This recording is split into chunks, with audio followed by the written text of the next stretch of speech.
Halo sahabat Atma, kembali lagi bersama saya Immanuel dalam acara Dialog Atma. Kali ini Dialog Atma akan membahas seputar isu COVID-19. Karena sudah selama kurang lebih 1 tahun, dunia kita telah menghadapi pandemi COVID-19. Hingga kini, pandemi ini masih belum selesai, dan menurut data WHO, jumlah kasus tercatat telah mencapai 93 juta kasus, dengan jumlah korban meninggal di seluruh dunia mencapai 2 juta jiwa. Sementara itu, jumlah kasus di Indonesia sebanyak 917.000 dengan korban meninggal sebanyak 26.282 jiwa. Di tengah upaya pemerintah untuk menghentikan laju pertambahan jumlah kasus COVID-19, tantangan lain yang harus dihadapi adalah banyaknya informasi yang salah atau hoax yang beredar terkait COVID-19 ini. Dan hal ini tentu saja akan menyulitkan pemerintah untuk mengurangi angka pertumbuhan COVID-19 ini. Dan saat ini bersama saya sudah ada Pak Rangga Bumiswantoro yang merupakan dosen ilmu komunikasi di Universitas Atma Jaya Yogyakarta, dan kita akan bahas seputar hoax terkait COVID-19. Selamat siang, Pak Rangga. Halo, ya selamat siang Pak El. Gimana kabarnya, Pak? Baik, sehat.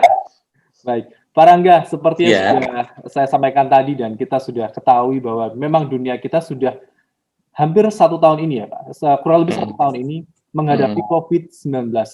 Dan upaya pemerintah itu sudah sangat luar biasa baiknya, tapi selain COVID-19, kita juga diperhadapkan dengan hoax yang pada kenyataannya itu juga mengancam program-program pemerintah. Nah, Pak Rangga sendiri ini kan sejauh ini sudah mengamati ya terkait hoax yang beredar di Indonesia, khususnya terkait COVID-19. Nah, bagaimana menurut Pak Rangga sendiri terkait dengan maraknya isu hoax yang beredar di Indonesia? Ya, terima kasih Pak El. Satu bidikan topik yang menarik ya di tengah situasi pandemi COVID-19, khususnya ketika kita semua berperang untuk melawan virus yang telah banyak menimbulkan korban ini.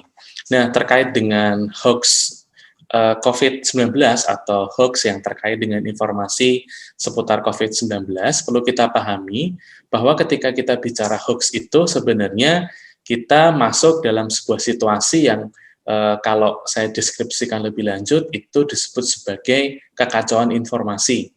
Jadi ada silang sengkarut informasi yang kita tidak tahu kebenarannya, yang itu mempengaruhi kita dalam berpikir, bersikap, dan bertindak atas keberadaan pandemi COVID-19 ini sendiri. Nah, kekacauan informasi ini sebenarnya bisa kita turunkan lagi dalam 3 bentuk begitu ya. Yang pertama itu misinformasi. Nah, misinformasi itu terjadi ketika informasi yang salah itu disebarkan oleh orang yang mempercayainya sebagai sesuatu yang benar. Jadi misalnya air putih dapat menyembuhkan orang dari sakit akibat virus COVID-19 misalnya. Atau misalnya cahaya itu bisa membunuh virus corona misalnya. Nah, ini informasi yang salah tetapi dipercayai oleh sebagian orang sehingga mereka kemudian menyebarluaskan informasi itu. Nah, sumber dari misinformasi ini apa? Sumber dari misinformasi ini ya ketidaktahuan orang atau ketidaktahuan publik tentang hal-hal yang penting atau pengetahuan-pengetahuan dasar tentang virus corona itu sendiri gitu ya, sehingga mereka tidak memiliki saringan yang benar tentang berbagai macam informasi yang beredar. Kemudian kekacauan informasi yang kedua itu disebut disinformasi. Nah, disinformasi ini informasi salah yang disebarkan oleh orang yang tahu bahwa informasi itu salah. Jadi ada unsur kesengajaan gitu ya. Nah, unsur kesengajaan inilah yang ya kita tidak tahu ada tendensi apa di balik itu gitu ya. Misalnya penolakan terhadap vaksin COVID-19 misalnya. Dari sisi manapun sudah bisa dibuktikan bahwa ya langkah vaksinasi itu merupakan langkah yang paling masuk akal untuk bisa dilakukan saat ini dalam rangka memerangi COVID-19 ini, setidaknya untuk membuat orang-orang yang ada di sekitar kita, masyarakat kita, itu menjadi lebih kebal terhadap virus COVID-19. Artinya dari sisi manapun itu bisa dibuktikan, tetapi ada beberapa orang yang memang dengan sengaja menyebarkan informasi yang salah. Nah, ini disinformasi. Ini juga kita temukan ya dalam konteks kita sebagai masyarakat masuk dalam ruang pandemi COVID-19 ini, sehingga kadang-kadang juga membingungkan. Kemudian jenis kekacauan informasi yang terakhir itu namanya malinformasi.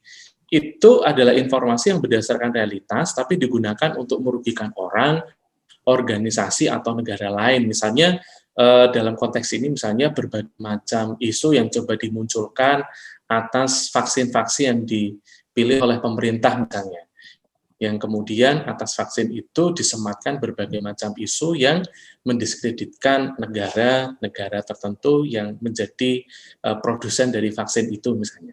Nah, ini kan membuat orang juga kemudian gamang gitu ya untuk menerima vaksin itu di dalam tubuhnya. Jadi seperti itu Pak El, ketika kita bicara hoax, kita bicara kekacauan informasi yang sebenarnya jenisnya itu ada 3 itu, dan kita harus mewaspadai ketiga-tiganya, karena ketiga-tiganya ini membuat kita kemudian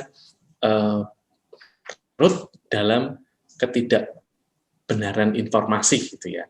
Artinya kita bisa jadi masuk dalam sebuah ruang di mana kita merasa meyakini sesuatu sebagai yang benar, tetapi padahal salah. Begitu Pak El. Baik Pak, Pak Rangga, ini kan Ya. kita lihat itu banyak misinformasi, kekacauan informasi, dan sebagainya tadi. Nah, itu biasanya orang-orang tuh menggunakan sumber apa Pak? Channel apa untuk menyebarkan informasi yang biasanya paling banyak, sehingga mungkin kita bisa hati-hati. Maksudnya channel yang bisa kita percayai begitu, atau untuk banyakan biasanya? Di era informasi yang banyak mengalir lewat media-media digital, maka ya lebih banyak informasi yang beredar itu di media digital ya untuk saat ini. Karena penetrasi internet di masyarakat Indonesia walaupun masih belum semuanya, tetapi sebagian besar itu sudah aktif terkoneksi dengan internet, termasuk memiliki akun media sosial. Saya kira ini menjadi salah satu media yang banyak gitu ya dilewati oleh tadi informasi-informasi yang salah atau menyesatkan itu gitu. Walaupun kita juga melihat ada cukup banyak informasi juga yang benar, tetapi karena mereka hadir bersamaan dan tingkat literasi digital masyarakat kita itu masih rendah, nah bisa jadi masyarakat ada yang justru mempercayai informasi-informasi yang salah yang beredar di media sosial yang mereka ikuti, gitu. Sejauh ini, Pak Rangga pernah menghitung nggak? Kira-kira ada berapa jumlah hoax yang beredar terkait COVID-19 sejak awalnya? Sejak Maret itu? Ya, secara detail tentu kita harus menilik data yang disediakan oleh pemerintah maupun beberapa lembaga sosial kemasyarakatan ya. Seperti kita bisa cek misalnya di website atau saluran-saluran informasi yang dimiliki oleh Mafindo misalnya, Masyarakat Anti Fitnah Indonesia. Di sana dimunculkan cukup banyak data dan informasi tentang berbagai macam informasi yang masuk dalam kategori tidak benar itu, baik itu tentang COVID-19 atau tidak tentang COVID-19. Jadi mengenai detailnya tentu kita bisa cek ya lebih lanjut di web itu. Tapi secara umum itu banyak, karena seperti kita tahu masyarakat kita itu memang karena ya tadi ya tingkat literasi digital mereka masih rendah, mereka tingkat mengakses sumber informasi yang benarnya itu yang masih sangat sedikit gitu ya. Misalnya pemerintah sudah memberikan satu situs namanya covid19.go.id misalnya. Tapi berapa banyak di antara kita yang kemudian mengakses situs informasi resmi pemerintah itu gitu ya. Tidak banyak gitu ya. Kita banyak sekali menerima dan menyalurkan informasi-informasi yang belum tentu kebenarannya tentang COVID-19. Jadi itu menurut saya juga problem tersendiri yang harus kita lihat, Pak El, dalam konteks kita bicara hoax di era pandemi COVID-19 ini. Dan ini sebenarnya juga yang memprihatinkan, Pak. Sudah hampir 1 tahun lah ya, kurang lebih 1 tahun. Dan ternyata masih juga banyak orang yang nggak percaya bahwa COVID itu benar ada. Buat saya juga prihatin. Kok masih ada orang-orang ini sudah 1 tahun terkait COVID, masih ada yang berpikir COVID itu nggak ada. Dan juga ketika sudah adanya ditemukan vaksin COVID, mereka masih mempertanyakan itu halal, haram, kemudian baik atau tidak. Bahkan ada beberapa pemuka agama yang barusan saya baca tadi ya. Ada yang mengatakan, tapi bukan Indonesia itu, virus vaksin COVID bisa membuat orang menjadi gay dan sebagainya. Ini kan kemudian menjadi orang menjadi ketakutan seperti itu. Nah, bagaimana tanggapan Pak Rangga terkait isu-isu hoax yang seperti ini, Pak? Ya, orang-orang masih banyak yang kemudian mempercayai hal yang salah itu karena ada sumber-sumber informasinya gitu ya. Artinya mereka masih mengakses berbagai sumber informasi yang ternyata menyebarkan informasi yang salah, entah itu dari akun media sosial tertentu, dari website tertentu, dan sebagainya. Termasuk ini juga lepas dari kepentingan apapun ya, di baliknya apakah itu ada kepentingan ekonomi, ada kepentingan ekonomik, atau misalnya ini hanya sensasi semata gitu. Tapi yang juga lebih penting untuk kita soroti adalah ketika ada informasi-informasi yang salah seperti ini, saya masih melihat pemerintah belum melakukan banyak hal gitu ya terkait dengan hal ini.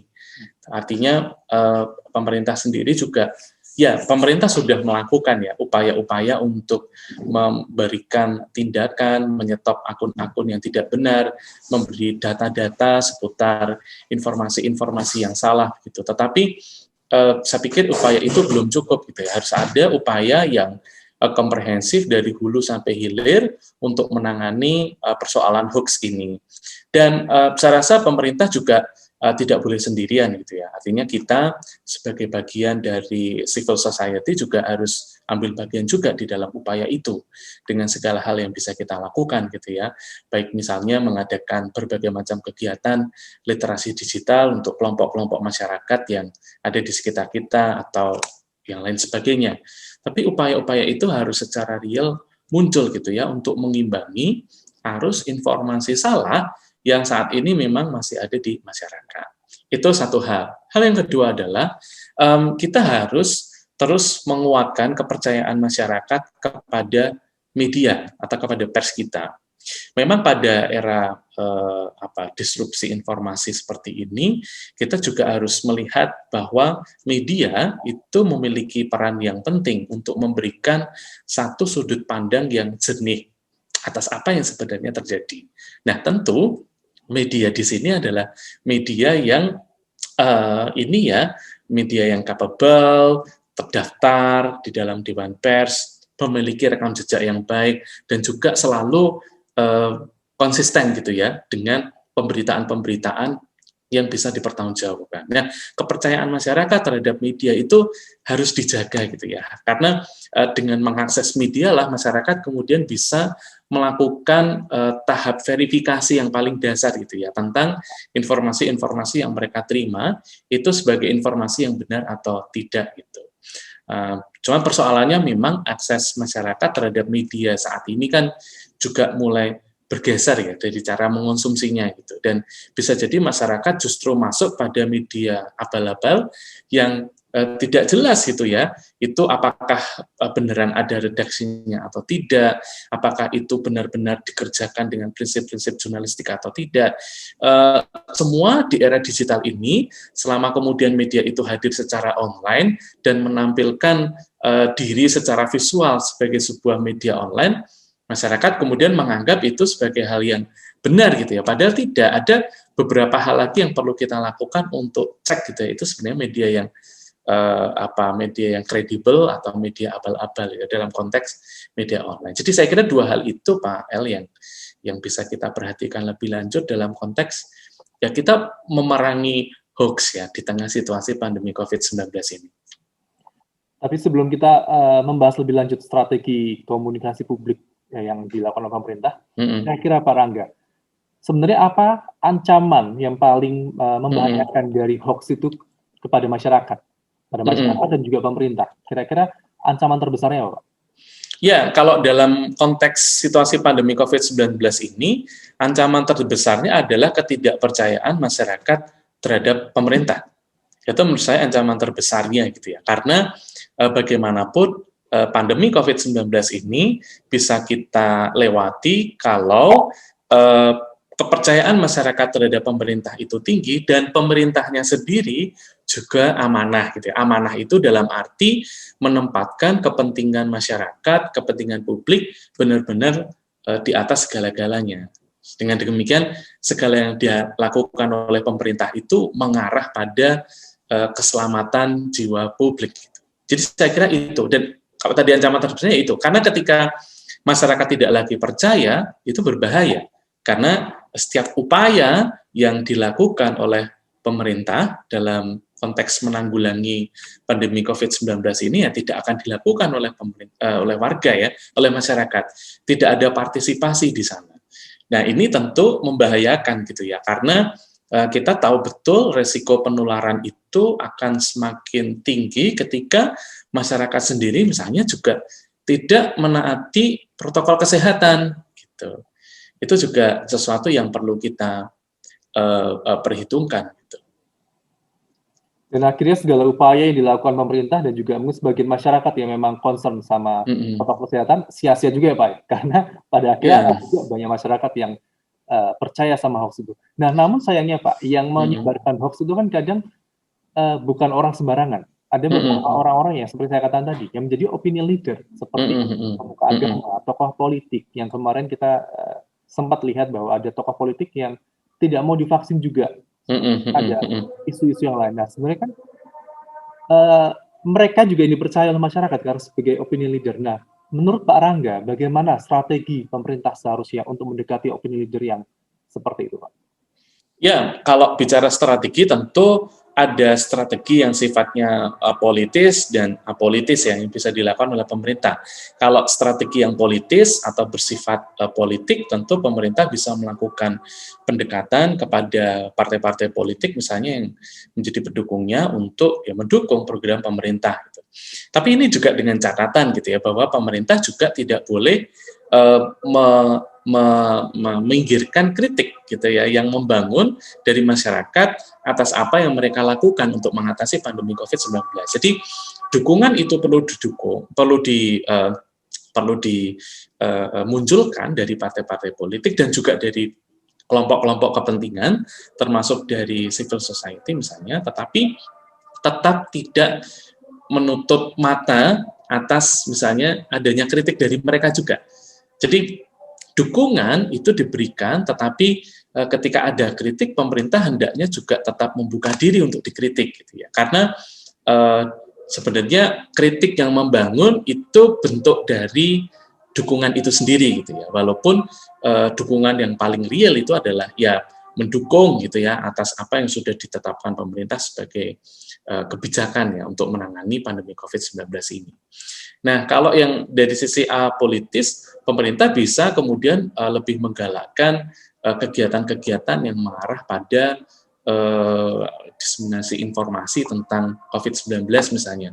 Apa itu COVID-19, bagaimana cara penularannya, bagaimana cara menghindarinya, dan sebagainya. Termasuk mendekati secara khusus opinion leader yang non-politik gitu ya. Jadi selebgram, YouTuber, dan sebagainya itu sesuatu yang sebenarnya bisa dioptimalkan juga oleh pemerintah untuk menyampaikan hal-hal penting terkait dengan penanggulangan COVID-19. Tapi juga harus hati-hati, karena pemerintah juga perlu memilih dengan tepat ya siapa yang diajak kerjasama. Jangan sampai nanti justru jadi bumerang ya untuk pemerintah sendiri gitu ya. Memilih public figure, tetapi public figure-nya ini kemudian melakukan blunder gitu ya, melakukan sesuatu yang justru misalnya melanggar protokol kesehatan. Seperti itu, Pak El. Jadi pendekatan perlu dilakukan secara politis dan apolitis kepada pihak-pihak yang dekat dengan masyarakat, pihak-pihak yang punya komunitas seperti itu. Baik, Itu, Pak. terkait sejauh ini Pak, kita sudah tahu bahwa pemerintah juga berupaya lewat situs COVID-19 ya, yang dibuat pemerintah. Apakah itu sudah cukup atau memang perlu gerakan-gerakan lain yang dilakukan pemerintah?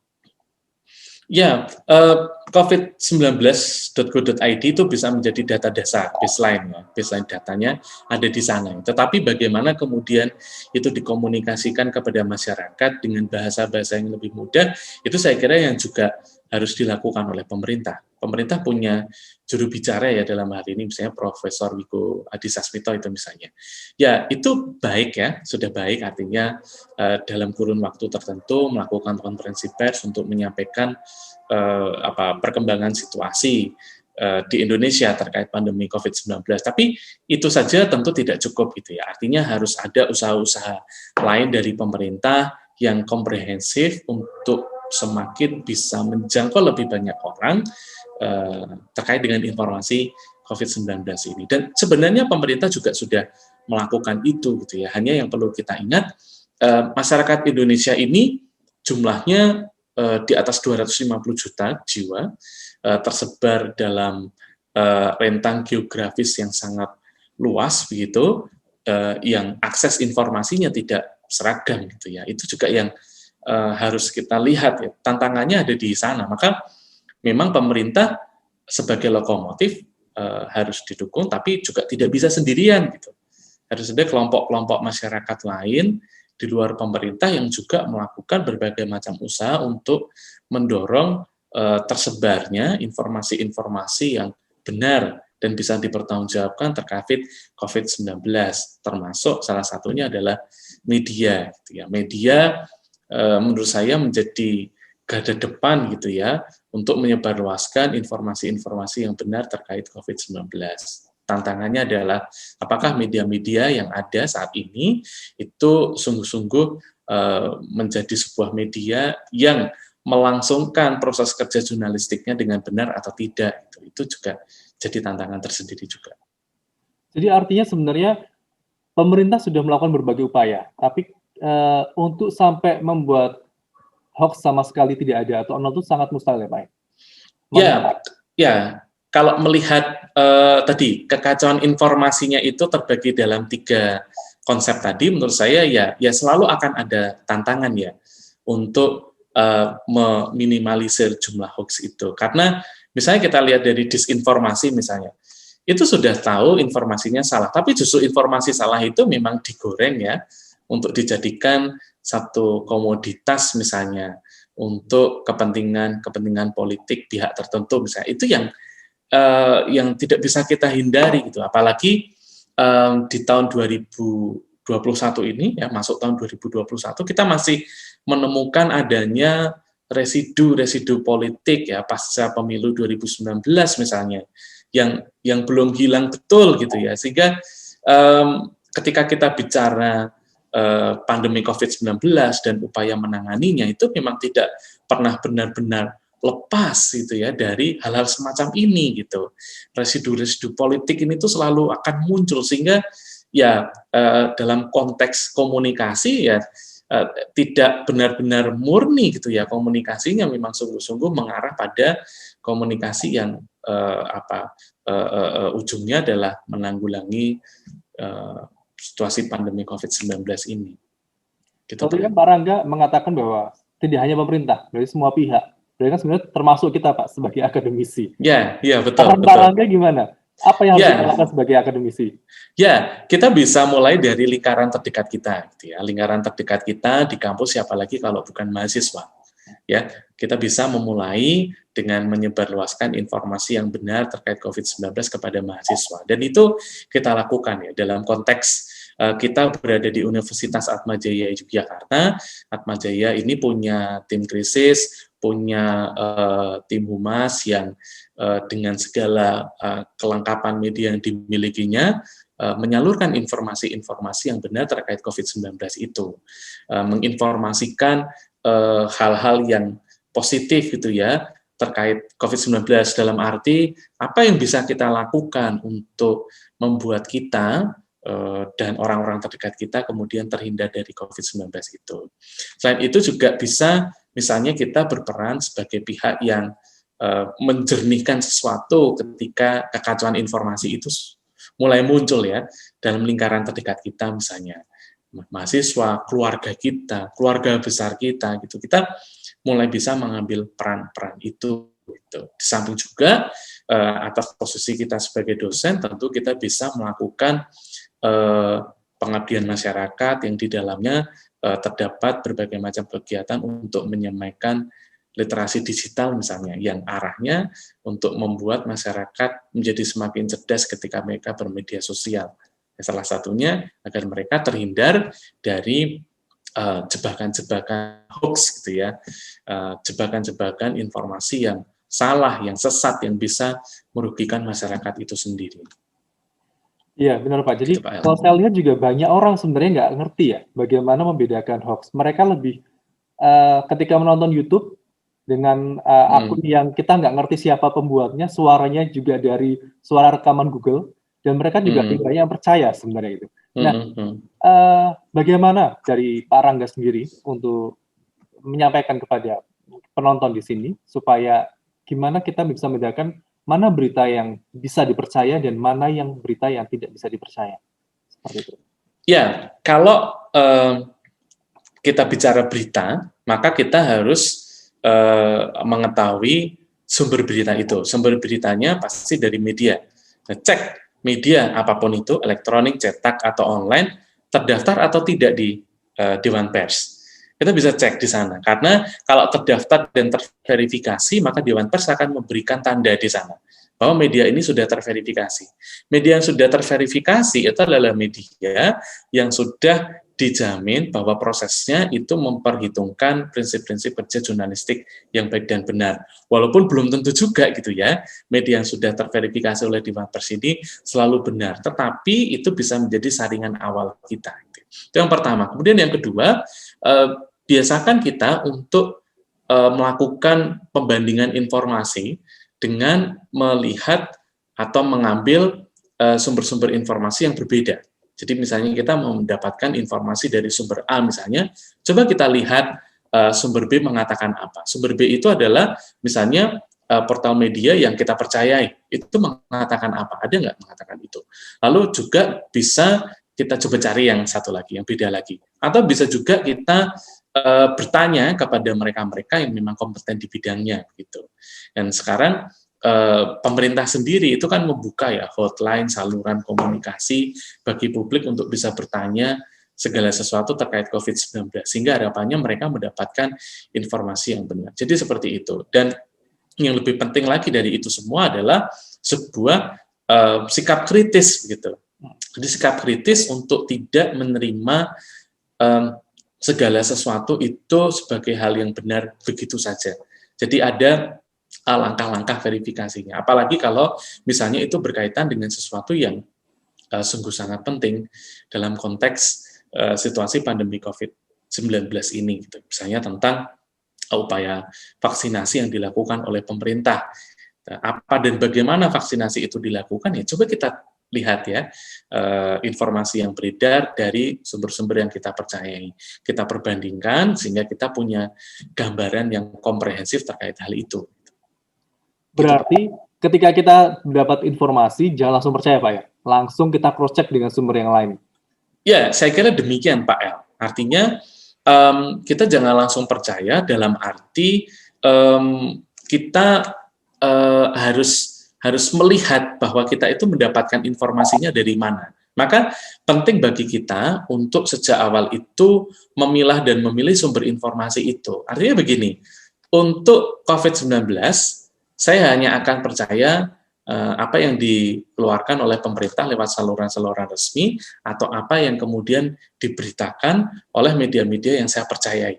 Gitu. Misalnya seperti itu. Artinya kalau beredar informasi tentang COVID di media sosial ya saya hanya mengakses itu tetapi tidak akan menjadikan itu sebagai referensi. Gitu.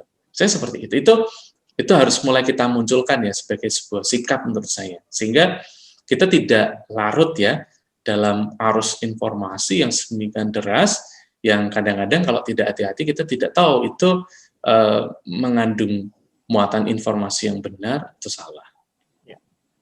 Baik, terima kasih Pak Rangga Jadi saya bisa melihat di sini bahwa memang dalam masa pandemi COVID-19 itu kita tidak diserang oleh virus saja, tapi juga diserang oleh berbagai macam informasi yang salah sebenarnya. Ya. Ini juga bukan semata-mata kita limpahkan ke pemerintah semua sebagai pekerja, tapi juga ini juga tanggung jawab kita semua, masyarakat dan juga kita sebagai akademisi. Bagaimana kita juga membantu masyarakat untuk membedakan mana berita yang hoax dan mana berita yang benar yang layak untuk dipercaya. Itu menjadi tanggung jawab kita dan juga tanggung jawab masyarakat bagaimana ketika mereka mendapatkan informasi jangan langsung percaya, tapi mereka juga harus cross check dulu dengan sumber-sumber yang lain supaya ketika mereka mendapat informasi mereka tidak langsung percaya bahwa berita tersebut adalah hoax atau kurang tepat seperti itu. Baik, Pak Rangga, ini waktu juga sudah habis. Terima kasih atas waktunya, atas kehadirannya bersama saya di Dialog Atma. Ya, harapan kita semoga pandemi ini cepat selesai, Pak ya. Amin. Juga masyarakat semuanya tidak mudah percaya dengan informasi yang mereka dapatkan, apalagi informasi yang tidak jelas sumbernya. Ya, seperti betul, itu. Betul. Ya Pak El, terima kasih atas kesempatan juga bisa berbagi tentang berbagai hal yang penting ya terkait dengan situasi pandemi COVID-19, khususnya berkaitan dengan hoax, kekacauan informasi, dan sebagainya. Ya, baik. Terima kasih Pak Rangga. Selamat sore. Ya, terima kasih Pak El. Selamat sore.